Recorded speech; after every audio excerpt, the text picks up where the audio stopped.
राजस्थान भारत का एक प्रमुख राज्य है जो अपनी समुदाय संस्कृति, ऐतिहासिक धरोहर और प्राकृतिक सुंदरता के लिए प्रसिद्ध है। यह राज्य देश के उत्तर पश्चिमी भाग में स्थित है और इसकी राजधानी जयपुर है, जिसे हम सब पिंक सिटी के नाम से भी जानते हैं। जयपुर यहाँ का आमेर किला, हवा महल, सिटी पैलेस और जंतर मंतर विशेष आकर्षण है। संस्कृति और त्योहार। राजस्थान की संस्कृति बहुत ही रंगीन और जीवंत है। यहाँ के लोक नृत्य जैसे घूमर, कालबेलिया, लोक संगीत और कठपुतली नाच बहुत प्रसिद्ध है। राज्य में मनाए जाने वाले प्रमुख त्योहारों में दिवाली, होली, तीज, गंगोड़ और पुष्कर मेला भी शामिल है। अगर बात की जाए राजस्थानी भोजन की, तो राजस्थानी भोजन अपने विशिष्ट स्वादों और मसालों के लिए जाना जाता है।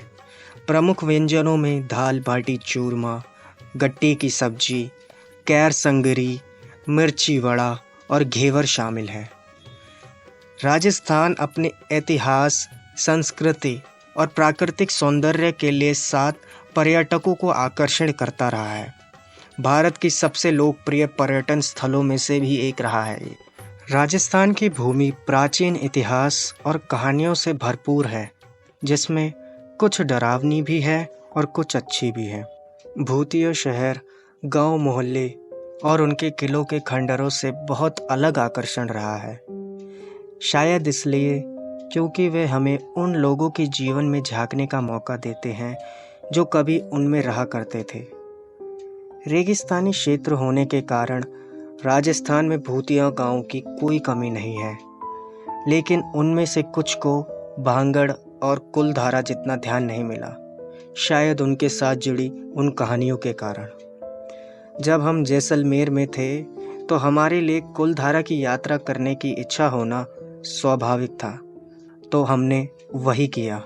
जैसलमेर से 17 किलोमीटर पश्चिम में स्थित कुलधारा की एक कहानी है। करीब 300 साल पहले ये जैसलमेर राज्य के अंतर्गत पालीवाल ब्राह्मणों का एक समुदाय गांव हुआ करता था। लोगों की मानी जाए तो राज्य में एक शक्तिशाली और अय्याश प्रधानमंत्री सलीम सिंह की बुरी नज़र गांव की मुखिया की बेटी पर पड़ी और उसने उससे ज़बरदस्ती शादी करने की इच्छा जताई। उसने गांव के लोगों को धमकी दी कि अगर वे उसकी इच्छा का पालन नहीं करेंगे तो उन्हें गंभीर परिणाम भुगतने होंगे।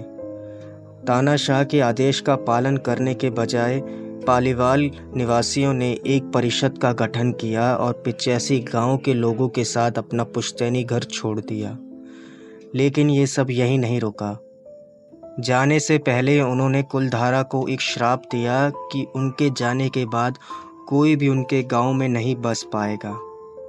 आज तक यह गांव बंजर है, लगभग वैसा ही है जैसे इसके निवासियों ने सदियों पहले छोड़ा था। ये भी माना जाता है कि जो कोई पर्यटक रात में यहाँ रुकने की कोशिश करता है, वह अजीबोगरीब असामान्य घटनाओं का शिकार होता है।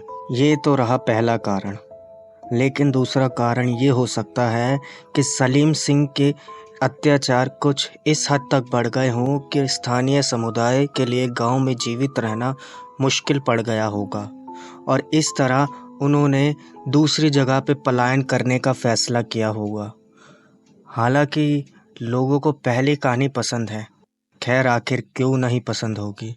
उनको कहानियों में रोमांस और रहस्य का तड़का हो। अब हम एक जगह पर रुके जो गांव के लगभग बीचों बीच कहीं थी। हमारे दाईं ओर एक घर था जो काफ़ी अच्छी हालत में था। हम उसके अंदर गए, कमरे देखे और सीढ़ियों से छत पर भी गए, जहां से पूरा गांव दिखाई दे रहा था। हालांकि मुझे कोई आध्यात्मिक उपस्थिति महसूस नहीं हुई, लेकिन मेरी सहेली एकता बहुत असहज थी। वह वापस जाकर दूसरे लोगों के साथ रहना चाहती थी। वहाँ एक मंदिर है जो शायद अब इस्तेमाल में नहीं आता। वहाँ से एक और सड़क मेन सड़क की तरफ जाती हुई ज़रूर दिखती है। मैंने एकता को खंडरों में थोड़ा और आगे आने के लिए राज़ी किया।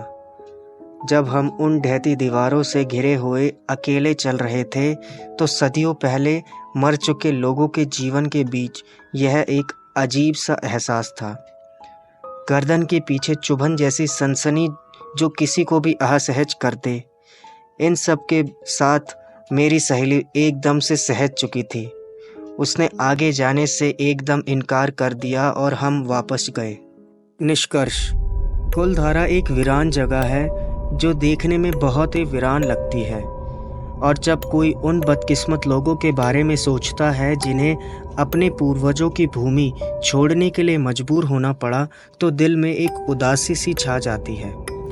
यह जगह अपनी खुद की कहानियों और हमारी धारणा की वजह से डरावनी लगती है।